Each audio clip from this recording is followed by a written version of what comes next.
ఆదియందు దేవుడు భూమి ఆకాశములను సృజించెను. భూమి నిరాకారముగాను శూన్యముగాను ఉండెను. చీకటి అగాధ జలము పైన కమ్మిండెను. దేవుని ఆత్మ జలముల పైన అల్లాడుచుండెను. దేవుడు వెలుగు కమ్మని పలుకగా వెలుగు కలిగెను. వెలుగు మంచిదైనట్టు దేవుడు చూచెను. దేవుడు వెలుగును చీకటిని వేరుపరచెను. దేవుడు వెలుగునకు పగలనియు చీకటికి రాత్రి అనియు పేరు పెట్టెను. అస్తమయమును ఉదయమును కలగగా ఒక దినమాయెను.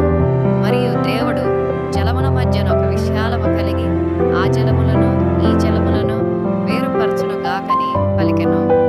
దేవుడు ఆ విశాలము చేసి విశాలము క్రింద జలములను విశాలము మీది జలములను వేరుపరపగా ఆ ప్రకారమాయెను. దేవుడు ఆ విశాలమునకు ఆకాశమనే పేరు పెట్టెను. అస్తమయమును ఉదయమును కలుగగా రెండవ దినమాయెను. దేవుడు ఆకాశము క్రిందనున్న జడములో ఒకచోటనే కూర్చబడి ఆరిన నేల కనబడునుగాకని పలకగా ఆ ప్రకారమాయెను. దేవుడు ఆరిన నేలకు భూమి అని పేరు పెట్టెను. జలరాశికి ఆయన సముద్రములని పేరు పెట్టెను. అది మంచిదని దేవుడు చూచెను. దేవుడు గడ్డిని విత్తనములిచ్చు చెట్లను భూమి మీద తమ తమ జాతి ప్రకారము తమలో విత్తనములు గల ఫల వృక్షములను భూమి మొలిపించుకాకని పలుకగా ఆ ప్రకారమాయెను. భూమి గడ్డిని తమ తమ జాతి ప్రకారము విత్తనములిచ్చు చెట్లను తమ తమ జాతి ప్రకారము తమలో విత్తనములు గల ఫల వృక్షములను మొలిపింపగా అది మంచిదని దేవుడు చూచెను. అస్తమయమును ఉదయమును కలగగా మూడవ దినమాయెను. దేవుడు పగటిని రాత్రిని వేరుపరచున్నట్లు ఆకాశ విశాలమందు జ్యోతులు కలువను గాకనియు అవి సూచనలను కాలములను దిన సంవత్సరములను సూచించుటకై ఎండుగాకనియు భూమి మీద వెలుగించుటకు అవి ఆకాశ విశాలమందు జ్యోతులై ఎండుగాకనియు పలికెను. ఆ ప్రకారమాయెను.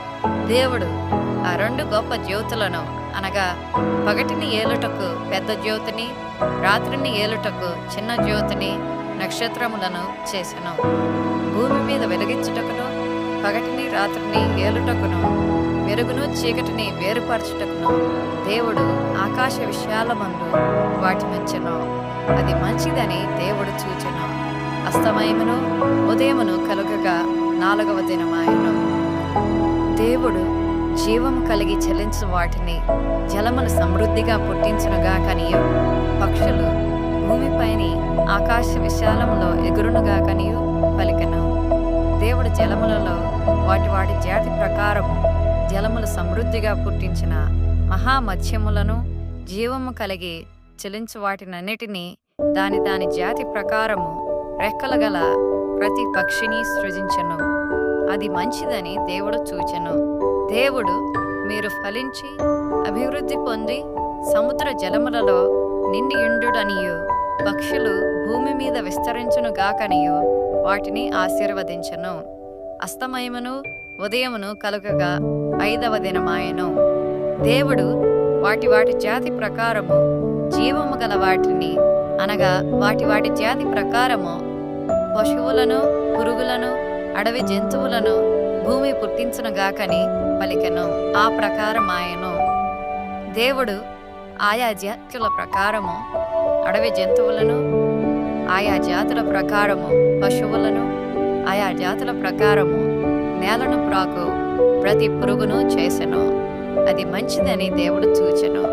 దేవుడు మన స్వరూపమందు మన పోలిక చొప్పున నరులను చేయదుము.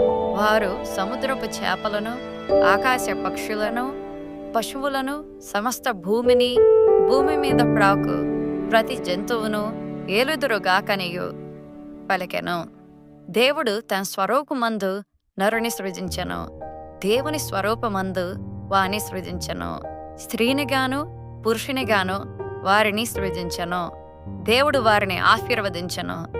ఎట్లనగా మీరు ఫలించి అభివృద్ధి పొంది విస్తరించి భూమిని నిండించి దానిని లోపర్చుకొనుడి. సముద్రపు చేపలను ఆకాశ పక్షులను భూమి మీద ప్రాకు ప్రతి జీవిని ఏలుడని దేవుడు వారితో చెప్పెను. దేవుడు, ఇదిగో, భూమి మీద ఉన్న విత్తనములిచ్చు ప్రతి చెట్టును, విత్తనములిచ్చు వృక్ష ఫలములు గల ప్రతి వృక్షమును మీకిచ్చి ఉన్నాను. అవి మీకు ఆహారమగును. భూమి మీద నుండు జంతువులన్నిటికిని, ఆకాశ పక్షులన్నిటికిని, భూమి మీద ప్రాకు సమస్త జీవులకును పచ్చని చెట్లన్నీయు ఆహారమగునని పలికెను. ఆ ప్రకారం ఆయను. దేవుడు తాను చేసినది యావత్తును చూచినప్పుడు అది చాలా మంచిదిగా నుండెను. అస్తమయమును ఉదయమును కలుగగా 6వ దినమాయెను.